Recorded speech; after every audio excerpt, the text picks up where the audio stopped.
ശശിയേ അമ്മായി അമ്മ മാളു എന്താ പരിപാടി? അതെ അതെ അതെ ലട്ടുവിന്റെ നാളികേരം. അതെ ചിലർക്ക് മധുരമുള്ള ചായ, ചിലർക്ക് മധുരമില്ലാത്ത ചായ. ഇതിലാകുമ്പോ 2-3 ഗ്ലാസ് കൊള്ളും. ഒഴിച്ച് വെക്കട്ടെ വിചാരിച്ചിട്ടാണ്. ഇന്നത്തെ ബ്രേക്ക്ഫാസ്റ്റ് എന്താ? ബ്രേക്ക്ഫാസ്റ്റ് ഇഡ്ഡലി ഇഷ്ടം. ഏതായാലും നല്ല കഴിക്കുക. ഉള്ളി കിഴങ്ങല്ലേ? ഇഞ്ചി പച്ചമുളക് കൂടുമല്ലോ. ഇനി ഇതിൽ അരച്ചത് കൂട്ടുക അല്ലേ?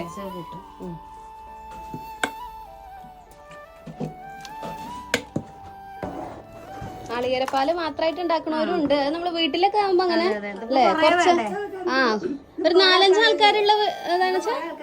അതെ അതെ അതെ. മാള് പറയണേ, മാളിന് വിശക്കാൻ തുടങ്ങിയിട്ട് കുറെ നേരമായി ഇത്ര. മാള് വയറ് ഒഴിഞ്ഞുകൊണ്ട് കിടക്കണ്ടേ.